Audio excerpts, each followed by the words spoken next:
Baseball Reference lists MVPs going back to 1911, but for the purposes of this video, we'll be looking at 1930 onward, when the American League and National League were both awarded an MVP each year, and previous winners were eligible to win again. As a quick note, players will be displayed on the timeline only for the years after they've won their third MVP, starting with Jimmie Foxx.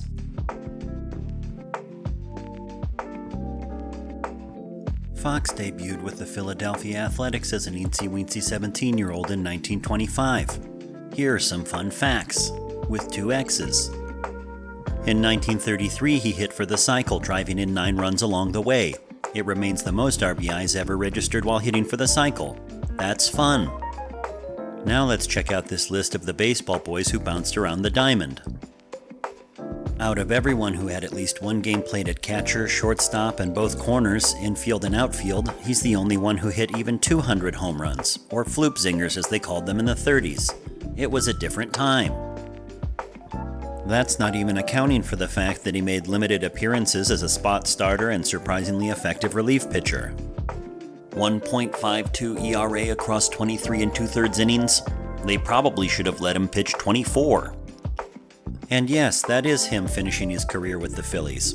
So the next time you need a good fill to finish your immaculate grid, give Schmidt a day off and use a Jim. Either Fox or Thome will do. What? It's not Thome? It's Tomei? Get out of here. This is how you spell Tomei. Oh, Tomei. Well then how the f*** do you spell Thome? By the time he retired, he was second in homers to the Babe, won 2 batting titles, 2 World Series, and had the record for most X's in a name that wouldn't be broken until Bubba Sparks had that song in Madden 04. Yet somehow he wasn't elected to the Hall of Fame until his 8th ballot, as though he had banged all the voters' moms. What does the Fox say? Like, this is frickin' bullcrap, man. As for his actual MVP seasons, he went back-to-back with the Philadelphia Athletics in 1932 and 33, hitting for the Triple Crown in the latter. Then he completed his trifecta in 1938, now with the Red Sox. He was eventually shipped to the Cubs, got sad about it and retired for a minute, then came back to play 2 more seasons with Chicago and the Phillies. But we wouldn't have to wait too long before another man hopped on our timeline. The Joltin' Clipper became the first player in MLB history to get an Ultra Mega nickname by me today when I combined Joltin' Joe and Yankee Clipper. Congrats, Joe. We all know about the 56-game hitting streak and that he porked some redhead named Norma, so I won't be mentioning them here except in cases when I do. Candle in the wind, more like fisherman's son in the vagina. I also won't mention that he totally porked someone named Theodore Ballgame out of multiple MVPs. I love me some Joe. Pork on, my man. DiMaggio has been called a 5-tool player by many people, including his legendary manager Joe McCarthy, the baseball one, not the communist hunting senator one. But how did he get this rep as a good runner when he only had 30 career stolen bases? Easy, by being a good runner. He might not have stolen many bases, but he flashed his wheels in center field well enough to get in that John Fogerty song about great center fielders. I think it was called The Men Who Caught Fly Balls. And he legged out a ton of extra base hits as well. In fact, he's the only man in Major League history who hit 100 more triples than he had stolen bases. So stop calling him slow. Your great-grandma didn't seem to mind that he took his time. Oh. He was also known for his remarkable eye, which makes it an official Robert Stack unsolved mystery that he humped your great-grandma. Woof. He's one of 2 players who had 300 homers and struck out under 500 times. The other one definitely won't be mentioned a couple players from now. That's called 5-shadowing. Gehrig wore number 4. DiMaggio was so good at floop zingers and so bad at striking out that he actually had as many homers as strikeouts until the final August game of his final season. That's just dumb. So let's see. 3 MVPs, 325 average, top 5 in homers when he retired. Sounds a lot like our friend Jimmie Foxx. But I'm sure the voters learned their lesson. Surely they wouldn't leave my guy Joe hanging for multiple ballots, right? Ah, crap. Joe was a career Yankee, picking up his awards in 1939, 1941, Sorry Ted, and 1947, Sorry Ted. He played 13 seasons, went to 10 World Series, captured 9 championships, and I assume smelled really good while he did it. He was an American icon even in his own time, and he kinda makes me feel bad about how I've lived my life. Who's next? If I told you that you could have one left-handed outfielder from Donora, Pennsylvania who was born on November 21st, you'd be crazy to pick Ken Griffey Jr., and Jr. was incredible. But that funnest of facts is nothing new, nor is the one about Musial having the same number of career hits at home as on the road. We're not going for cutesy meme material. My personality quirks demand only the coldest, hardest numbers. So let's number it up. Remember when I told you, literally in the last entry, how Joe DiMaggio had 100 more triples than he had stolen bases? No? Are you high? Pause this for 2 hours and come back. Better? Good. Remember when I told you how Joe DiMaggio had 100 more triples than he had stolen bases? Well, Musial was only one triple shy of being on that list. He also had some of those things Joe DiMaggio had that let him dominate the strike zone. What is an I and how does it? What's the word? Balls! This concludes the bit of me ripping off The Little Mermaid. Honestly, it didn't even make sense. Ariel knows about eyeballs. But yeah, Musial struck out less than 700 times and walked over 1,500. Can't say that about anyone else. I mean, I could, but it would be a lie, and I have no reason to lie to you. I might have stretched the truth a little bit when I said Joe DiMaggio legged out a ton of extra base hits. Now that I'm seeing Musial led the league in doubles 8 times and triples 5, I might have spoken too early. Not only was Stan the only man to lead the league in doubles 5 times and triples 5 times, but he did it without sacrificing home run power. All these guys are straight up wimps compared to him. And now, to conclude the doubles and triples portion of the video, we see that in 1943, 46, 48, and 49, he led the league in both doubles and triples in the same season. No one else did that 4 times. By the time he retired after the 1963 season, he was the all-time leader in extra base hits and total bases.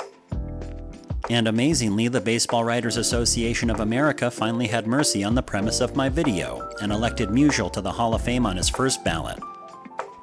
93.2% in 1969? Nice. Stan wasted little time making a name for himself, taking MVP in 1943, 1946, and 1948.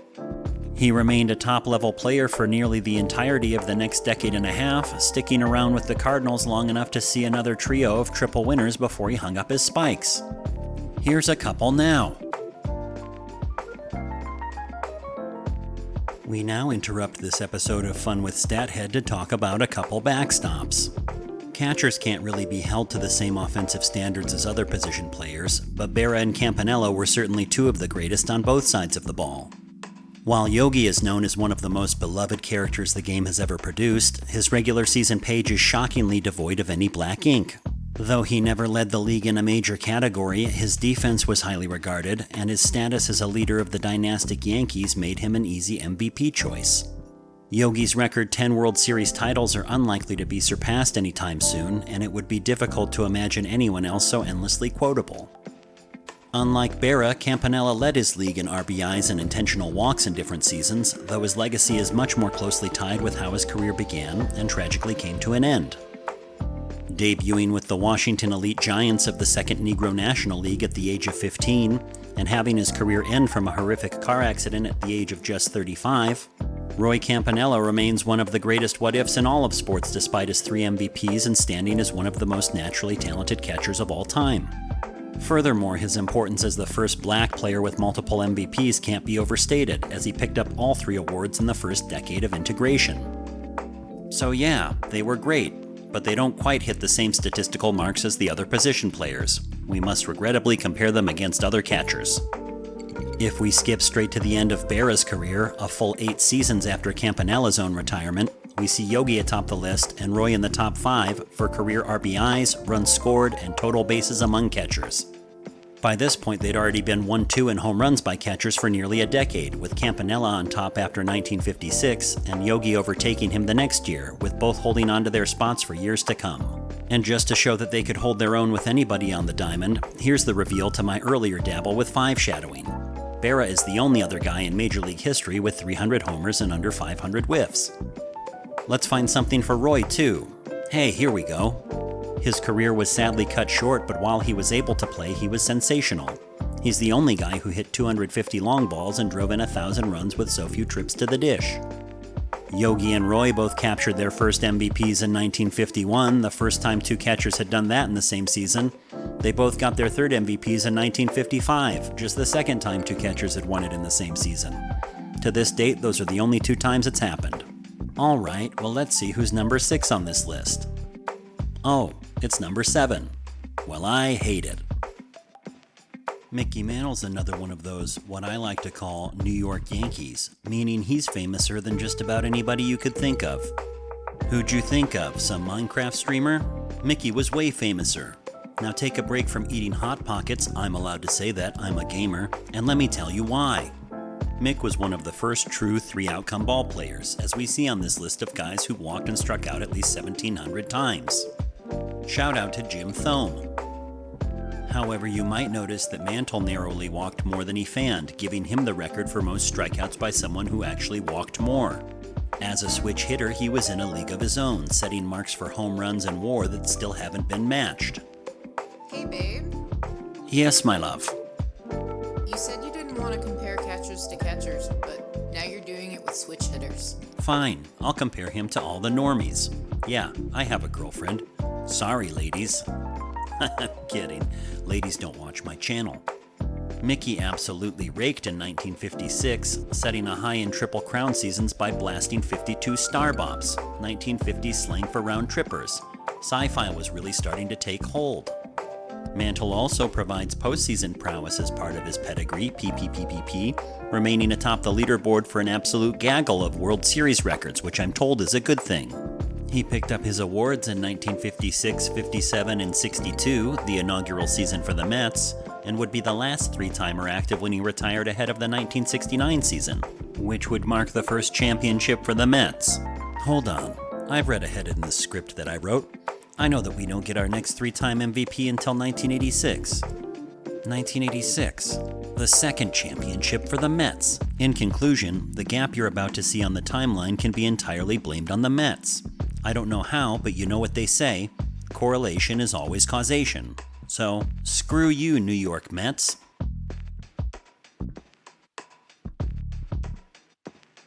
Hey, Mike Schmidt, I thought they gave you the day off. Oh, that was just for Immaculate Grid, so people can use... I'm not saying it. I'm not saying Jim Thome again. Oh, that was just for Immaculate Grid, so people can use James Thome as a Philly instead? Alright then, let's talk about you. Mike Schmidt was his own kind of ball player.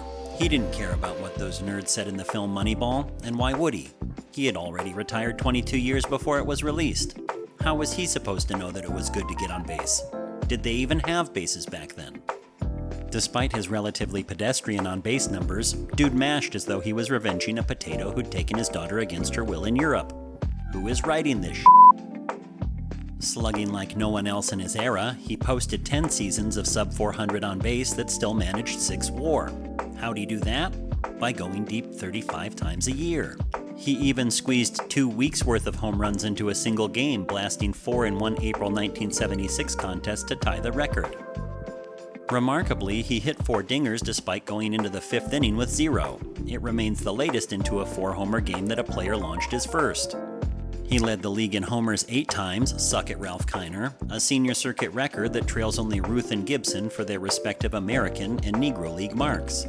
His game was mostly about blasts, no bloops to find here, fewest hits and singles among 100 WAR guys, but there's another part of his game that doesn't get enough credit. Dude was a vacuum at the hot corner. In fact, out of everyone with 500 homers, he leads the way in D-WAR, narrowly edging out the late great Willie Mays. Schmidt got his first MVPs consecutively in 80-81, then completed his value journey in 1986. Stupid Mets messing up my dang timeline, leaving a gap where there should have been some other guys. Barry Bonds. Barry, what is that short for? Barreled? No, not barreled. Barreled. Like StatCast barrels. He was the son of Bobby, Bobbled Bonds, like Bobbled. But Bobby had 3 gold gloves. Why would he be bobbled? I know it's a good rule to explain all your jokes, but something tells me this one isn't working. Barry Bonds, short and sweet. Most home runs, most walks. What kind of fun can we have with that? Bonds played from 1986 to 2007. In 2001, he hit 73 home runs for the single-season record. That's as many or more home runs than these 6 teams had during his playing career. Lift some weights, Cardinals and Dodgers. He has more than twice as many intentional walks as second place all-time, and as of June 2024, he still has more intentional walks than the Tampa Bay Rays have in franchise history. Come on, Rays, draw more intentional walks. There's one surefire way to do it: sign Barry Bonds. And then there's the 7 MVPs. That's as many as Cobb plus Ruth plus Garrett plus Mays plus Aaron plus Mark McGwire. He was the baseball equivalent of the Incredible Hulk, since all he did was smash, and you wouldn't like him when he's angry. In fact, if you were his college teammates, his pro teammates, or the Hall of Fame voters, you didn't like him ever. Bonds picked up his first 2 MVPs with the Pirates in 1990 and 1992, then another in 1993 after signing with the Giants, making him the first on our list since James Foxx to win with multiple teams. Bonds went on to win his unprecedented 4th, 5th, 6th, and 7th MVPs from 2001 to 2004 the same way Hulk Hogan found success in the 1980s, by saying his prayers and eating his vitamins. Hey, speaking of vitamin eaters, A-Rod arrived in Seattle just in time for their golden years, playing alongside Hall of Famers Griffey, Randy Johnson, and Edgar Martinez. This core 4 made the Yankees group look like World War II-era replacement-level boxcar hobos. Yet even with all that star power, the best they could muster as a squad was walking off the Yankees in the 1995 ALDS, retiring one Mr. Donald Baseball in the process. The Mariners 4 would rack up individual accolades, though Seattle never got over the hump in the playoffs, still waiting for their first World Series appearance in 2024. New York, to their credit, took their JV squad to the promised land an incredible 5 times in the 90s and 2000s. A-Rod even managed to get a ring with the Yanks in 2009, employing a tactic known as, if you can beat them, join them anyway, just for funsies. In '96, Rodriguez set records for most hits and runs in an age 20 season, and that was really a sneak preview of his 20s as a whole. Fast forward 9 seasons and you'll see that his 20s were one of the greatest decades of baseball ever, as though he was some sort of core 1. No longer content with leading his age group in hits and runs, A-Rod ate some spinach and maybe vitamins and set the record for most homers and runs through a player's 20s. Throw in some productive years in his 30s and he's got a whole mess of records, including this one, for most 30-homer, 100 RBI, 100-run seasons. He was the youngest player to crush 500 vitamin balls, the term for homers closely associated with the 90s and early 2000s, like O.J. Simpson or To Catch a Predator. He leads the world in grand slams, so there you go. Fun, safe, boring. He's tied with a total babe for 35 vitamin ball seasons, and with a total hammer for seasons of 30. Alex Rodriguez also holds a record which shall never be broken, most punchable face. Look at this dipshit. One thing I haven't even mentioned, because what is storytelling, is that Rodriguez had some of his best seasons in Texas, winning his first career MVP with the Rangers in 2003. He'd later pick up 2 more with New York in 05 and 07. Next. Even more than our previous overachiever, Albert Pujols was a force to be reckoned with as soon as he made it to the bigs.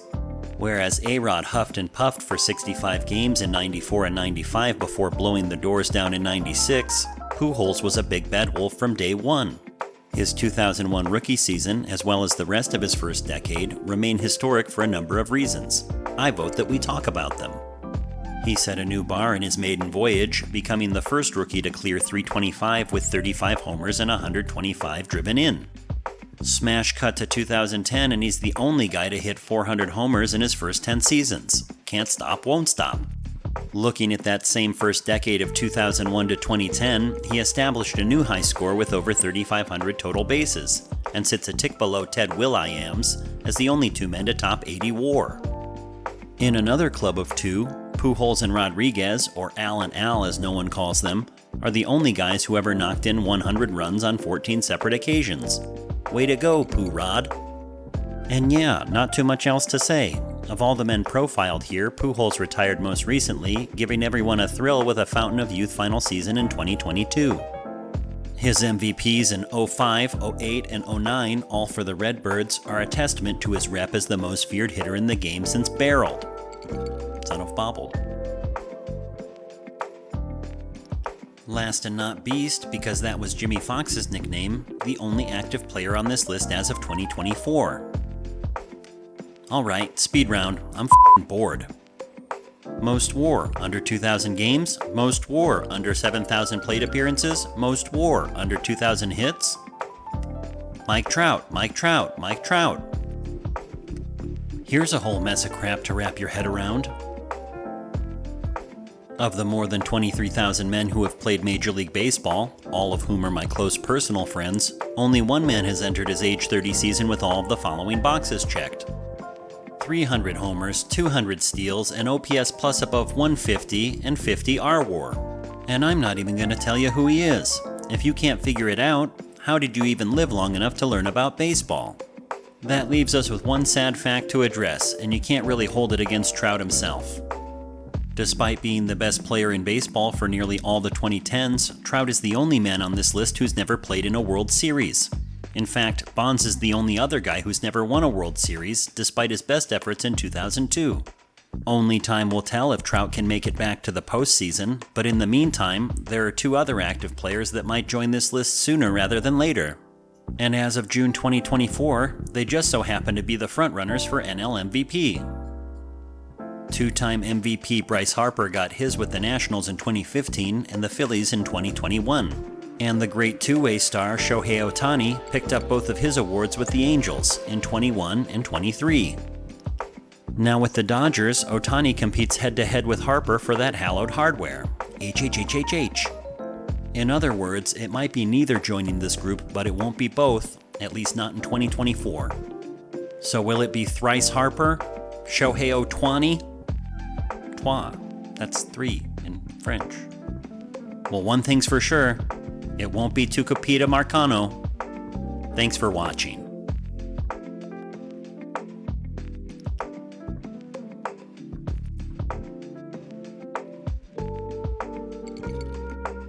Alright, let's see who's number 6 on this list. Oh, it's number 7.